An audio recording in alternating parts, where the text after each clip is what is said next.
우리 하나님 말씀 같이 보겠습니다.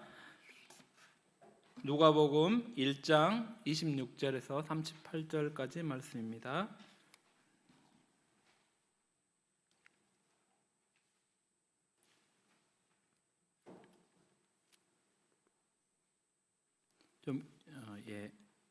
교독하시겠습니다.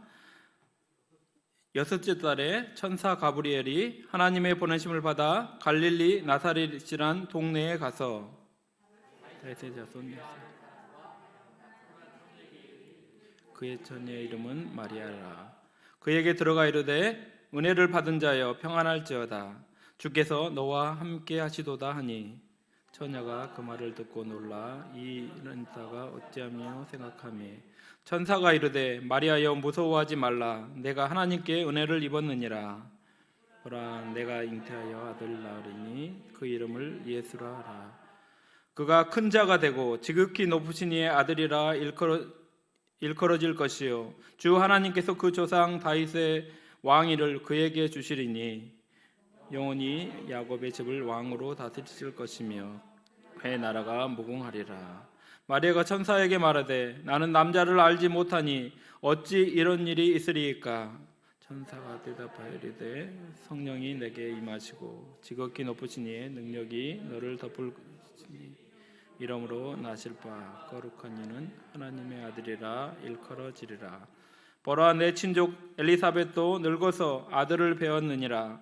본래 임신하지 못한다고 알려진 이가 이미 6달이 되었나니 대저 하나님의 말씀은 능하지 못하심이 없느니라. 같이 읽겠습니다. 마리아가 이르되 주의 여종이 오니 말씀대로 내게 이루어지이다 하며 천사가 떠나가니라. 아멘. 또 우리가 수태고지라고 하는 마리아가 예수님의 탄생을 이제 고지받은 그런 말씀입니다. 이 말씀을 본문을 정하고 이번 주 동안 오랫동안 기도하면서 이렇게 준비를 했는데 처음에는 이게 잘 엮어지지가 않더라고요. 계속 기도하면서 며칠을 고심하다가 이렇게 말씀을 준비했습니다. 하나님께서 타락한 인류를 구원하시기 위해서 이스라엘이라는 작은 민족을 선택하셨습니다. 메소포타미아에 사는 아브라함이라는 이름 없는 한 사람을 부르셔서 가나안 땅에 들어가게 하십니다. 그리고 그와 언약을 맺으시고 그 후손들에게 가나안 땅을 주시면서 너희를 온 땅을 축복하는 복의 그런 통로로 삼아주시겠다고 말씀하십니다. 하나님의 그 구원 사역은 이삭 그리고 이스라엘이라고 이름하는 야곱을 통해서 더욱 자라가게 됩니다.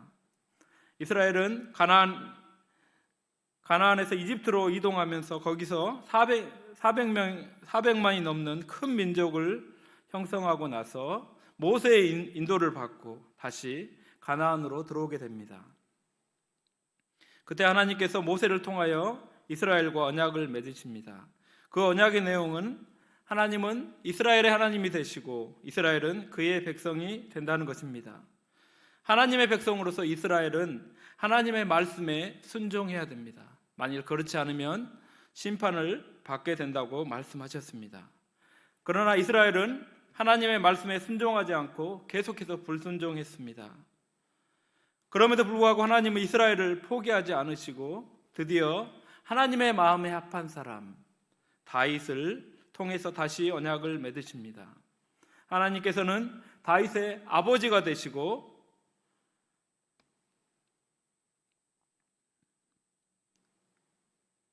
범죄하면 징계는 할 수 있지만 그의 후손들에게 왕위를 거두지는 않으시겠다고 약속을 하십니다. 다윗의 왕위는 계속적인 이스라엘의 범죄와 불순종에도 불구하고 계속됩니다. 왜냐하면 하나님이 다윗에게 그렇게 약속하셨기 때문입니다. 내 왕위가 끊어지지 않을 거라고 약속하셨기 때문에 그렇습니다. 그러나 바벨론에 의해 기원전 586년에 유다는 망하고 맙니다. 성전은 파괴되고 다윗의 후손들은 모두 포로로 잡혀갑니다. 그럼에도 불구하고 이스라엘 사람들은 다윗의 후손이 다시 이스라엘을 재건할 거라는 그런 소망이 조금씩 싹트기 시작을 하였습니다. 그 약속을 붙잡고 그 약속의 성취를 바라던 로마의 식민지체하에서 살던 그 이스라엘 사람에게 하나님이 지금 찾아오신 이야기가 오늘 배경입니다. 예수님께서 태어나기 600년 전에 하나님께서는 선지자 이사야를 통해 그 누구도 부인할 수 없는 놀라운 표징을 주시겠다고 하시면서 우리가 잘 아는 대로 처녀가 잉태하여 아들을 낳을 것이라고 이사야 7장 14절에서 약속하십니다.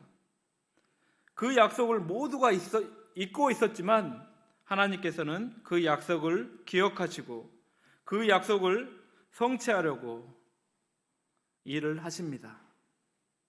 말라기가 말씀을 선포하고 무려 400년이 넘는 동안 하나님은 침묵하셨습니다. 그러나 드디어 하나님께서 일하시기 시작하셨습니다.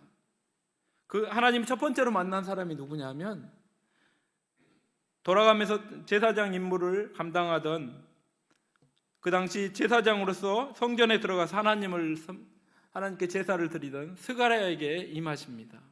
그리고 세례 요한을 줄 것이라고 이제 예언하십니다. 그러나 스가랴는 그것을 믿지 못하고 벙어리가 되고 맙니다. 아이가 태어날 때까지 벙어리로 지내게 되죠. 그 약속의 말씀이 스가랴에게 약속을 하시고 아내 엘리사벳이 임신한 지 6개월이 지나서 하나님께서는 다시 천사 중에 가장 높은 천사장인 가브리엘을 직접 나사렛의 한 10대 여인에게 찾아가십니다. 보내십니다. 그런데 그 첫 인사가 정말 이상합니다. 보통 임신을 기다리는 여인에게 하는 인사말을 10대 초반의 처녀에게 부모님의 약속으로 정혼을 했지만 아직 결혼을 하지 않은 마리아에게 합니다. 은혜 받은 자여 평안할지어다 하나님이 너와 함께 하시도다.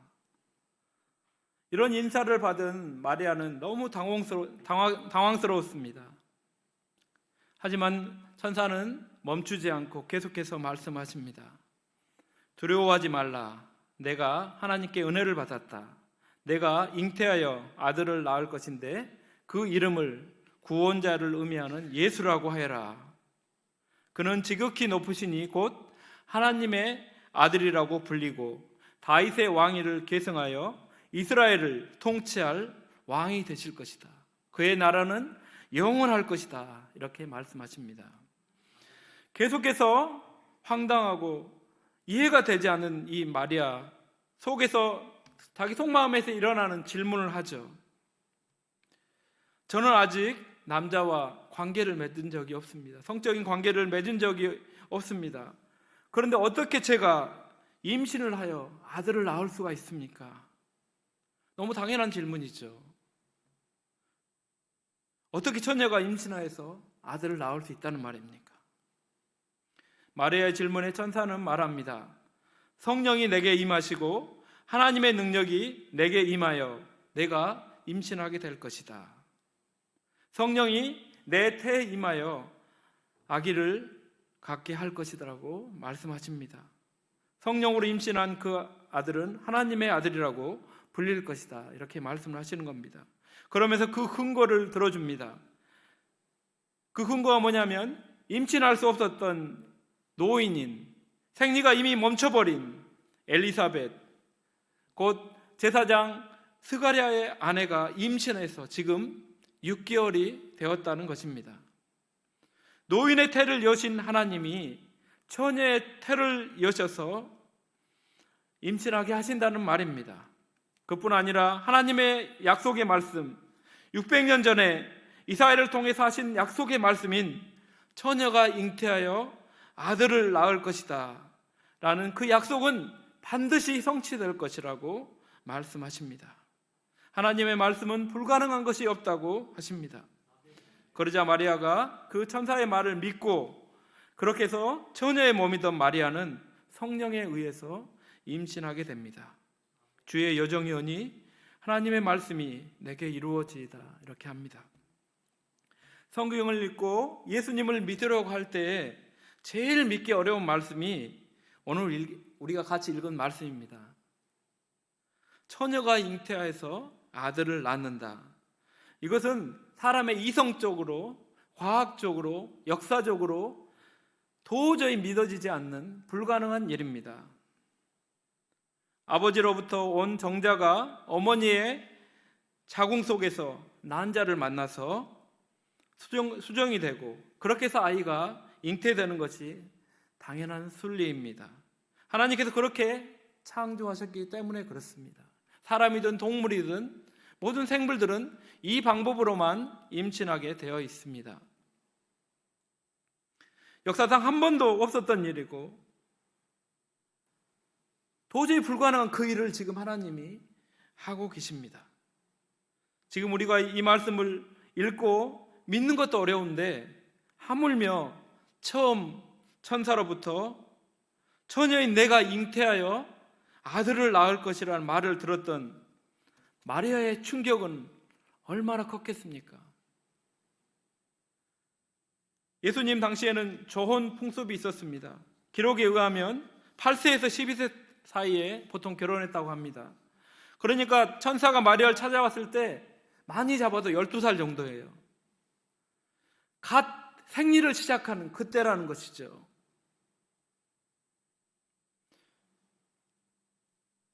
그 어린 아이에게 얼마나 큰 충격적인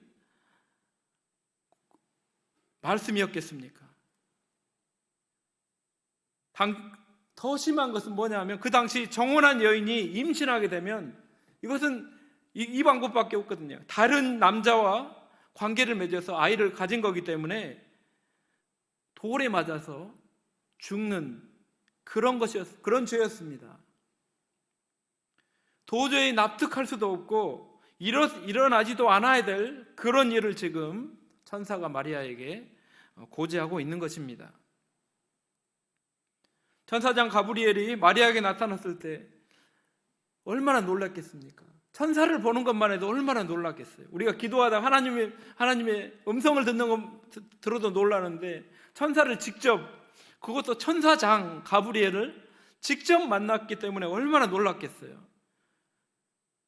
근데 더욱 놀라운 것은 그분의 천사의 말이었다는 거죠. 은혜 받은 자여 평안할지어다. 말씀드렸잖아요. 이것은 임신한 여인이 임신을 축하할 때 하는 말이죠. 이게 조금 이해하려면 그 사극에서 보면, 사극을 보면 좀 이해가 돼요. 그 상궁이나 이런 사람들이 아기를 갖고 나서 그 왕한테 얘기하죠. 성은이 만극하옵나이다 하는 인사예요. 하나님의 은혜가 여인에게 임한 것을 이게 임신을 축하해주는 그런 인사말입니다. 아직 어린 나이, 초등학교 졸업할 쯤 그 정도 되는 나이, 중학교 이제 들어가는 그 나이, 남자라고는 전혀 알지 못하고 그렇게 친구들과 노는 그 나이에 있는 이 여인에게 지금 내가 성령을 통해서 임신하게 되었다고 말하고 있는 것입니다. 놀라서 어쩔 줄 몰라 하는 이 마리아에게 천사장은 온 우주가 정말 깜짝 놀랄 만한 소식을 전해줍니다. 내가 하나님의 아들이신 예수 그리스도를 낳을 것이다. 온 인류가 그렇게도 기다리고 기다렸던 구원자가 나사렛의 한 어린 처녀를 통해서 낳게 되는 것입니다. 남자와 관계를 한 번도 아직 하지 않은 처녀가 임신해서 아들을 낳을 것이라고 말합니다. 그래서 마리아가 당연한 질문을 하죠. 어떻게 남자와 관계를 맺지 않았는데 임신을 할 수 있단 말입니까?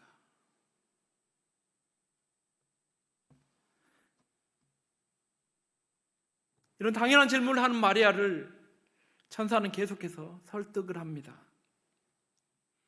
사람의 힘과 이성으로는 당연히 불가능하다.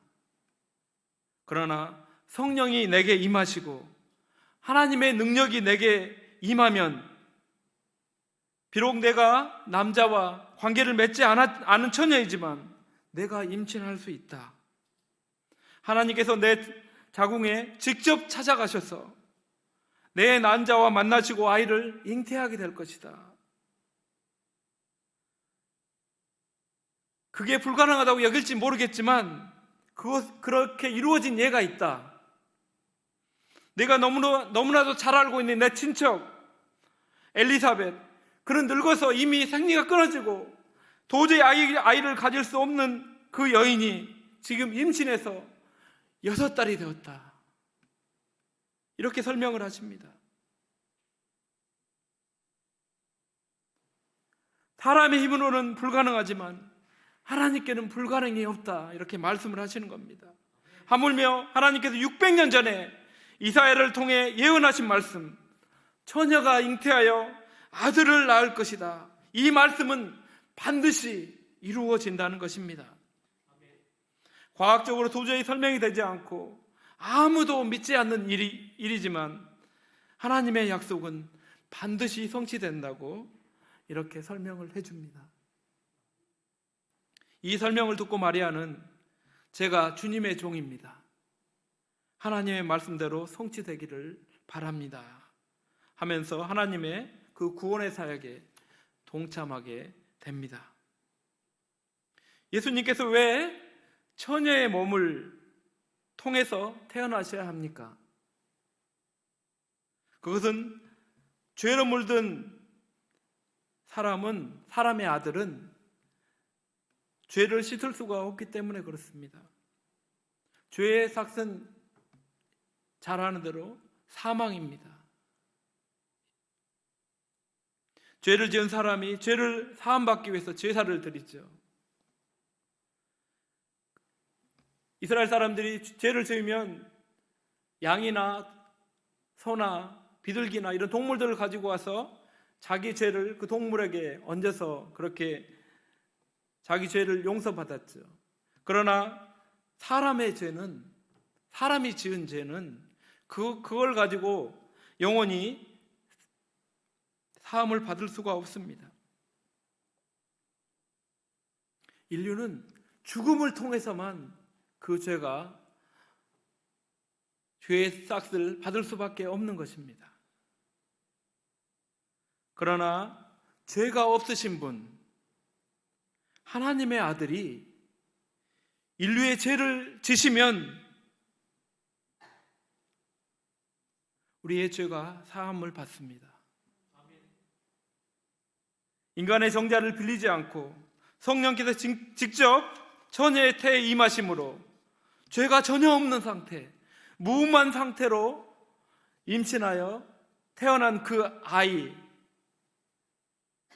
그 예수님을 통해서만 우리의 죄가 구원을 받을 수가 있습니다. 우리가 잘 아는 대로 예수라는 뜻은 구원을 받다, 이런 뜻입니다. 구원자라는 뜻입니다. 또한 그분은 다윗의 언약을 성취하신 분이십니다. 하나님께서는 다윗과 무조건적인 언약을 맺으십니다. 모든 언약은 그 약속을 지키면 복을 받지만 그 약속을 어기면 심판을 받고 저주를 받는 것입니다. 모든 인간은 이 언약을 제대로 지킬 수가 없습니다. 죄를 지을 때마다 제사를 통해서 그 죄사함을 받지만 그것이 끝이 없습니다.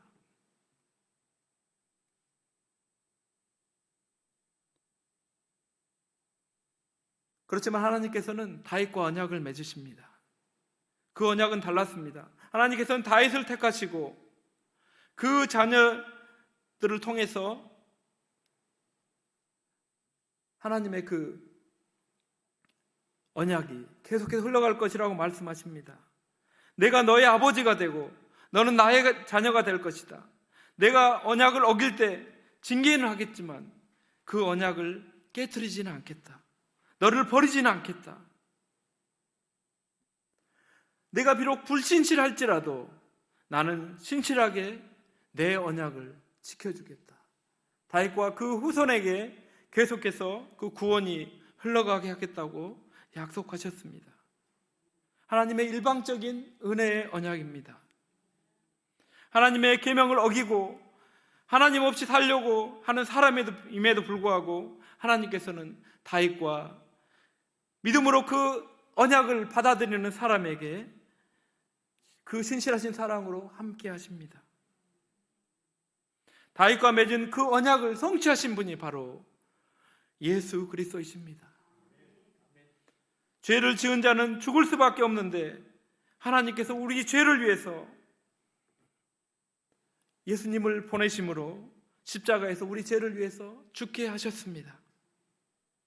마치 구약시대 제사장이 동물을 잡아서 죄인의 죄를 사하게 했던 것처럼 인류의 죄를 예수님께서 십자가에 죽으심으로 지신 것입니다. 십자가에서 죽으신 예수님께서는 죽음을 이기고 부활하심으로 생명의 왕이 되셨습니다. 그리고 온 인류의 왕이 되셨습니다. 모든 인류를 자신의 죽으심으로 사신 그 예수님은 온 인류의 주인이십니다. 그분을 주인으로 구원자로 모신 사람은 하나님께서 다윗과 맺었던 그 언약에 참여할 수 있게 되는 것입니다. 이 놀라운 구원을 이루는 데 쓰임받은 사람이 바로 오늘 같이 읽은 마리아입니다. 10대 초반의 처녀인 마리아가 인류 구원의 이 놀라운 사역에 동참하게 된 것은 그녀의 믿음 때문에 그렇습니다. 그녀는 처녀가 잉태할 수 없다는 것을 잘 알고 있었습니다. 이건 말해주지도 않아도 배우지 않아도 누구나 알 수 있는 얘기입니다.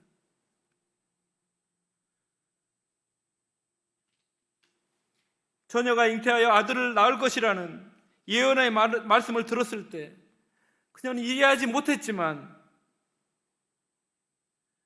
그의 마음을 열고 받아들였습니다.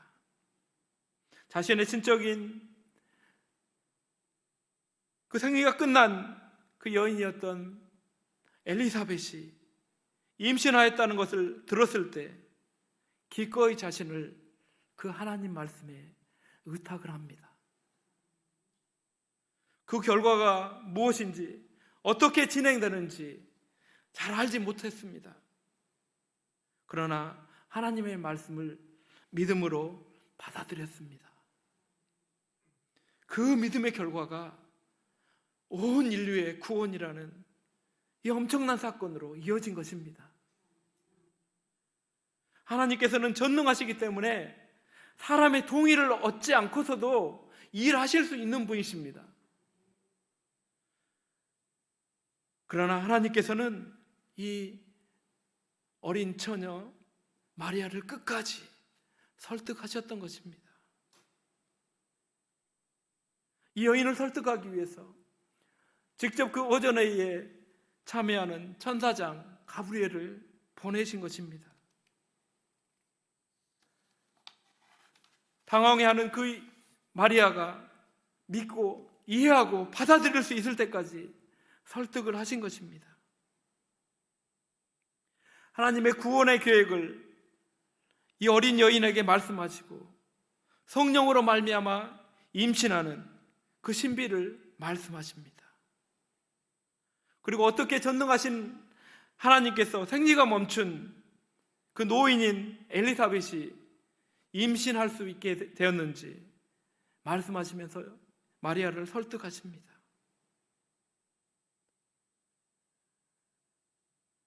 마리아가 이해하고 받아들일 수 있을 때까지 기다리신 것입니다.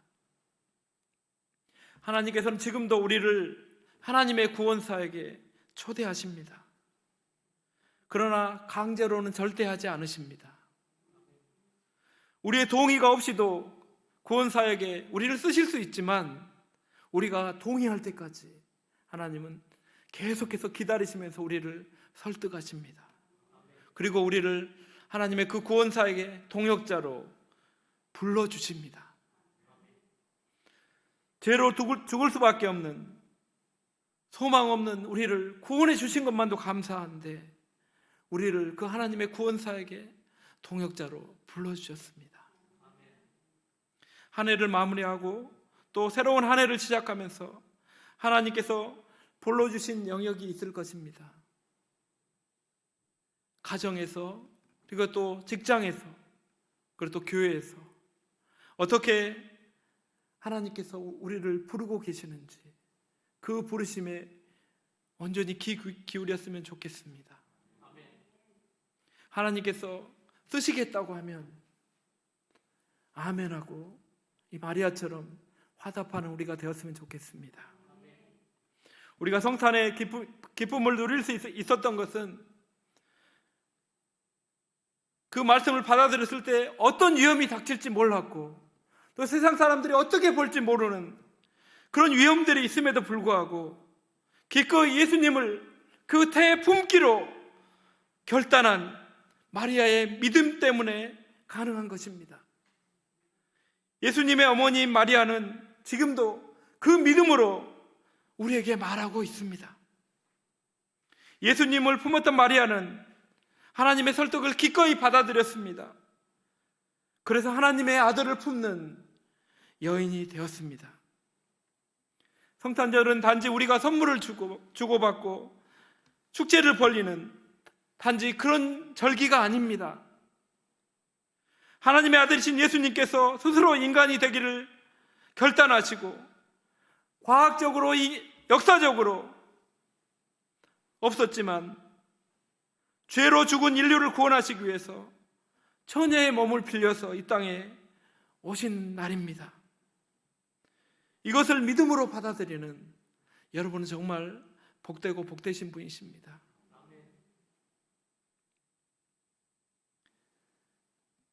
그 믿음으로 아직도 예수님을 우리 죄를 위해서 죽으신 분으로 알지 못하고 있는 사람들에게 나아가서 그 사랑을 전했으면 좋겠습니다. 처녀인 마리아가 예수님을 처음 받아들이기 힘들었던 것처럼 우리가 이런 성경 말씀을 읽었을 때, 들었을 때 받아들이기 힘들었던 것처럼 우리가 위에서 기도하는 불신자들도 더 받아들이기 힘들 거라는 것을 우리가 알았으면 좋겠습니다. 이것은 오직 성령이 임하시고 그분의 권능이 임할 때만 가능합니다. 사도행전 1장 8절에 나와 있는 대로 오직 성령이 너희에게 임하시면 너희가 권능을 받고 온 유대와 사마리아와 땅끝까지 이르러 내 증인이 될 거라고 말씀하셨습니다. 이 동일한 말씀을 사실 마리아에게 하시는 것입니다. 마리아가 예수님의 어머니가 될 수 있었던 것은 성령이 그에게 임하시고 권능이 그 가운데 머물므로 말미암아 그 태 가운데 임신이 된 것입니다.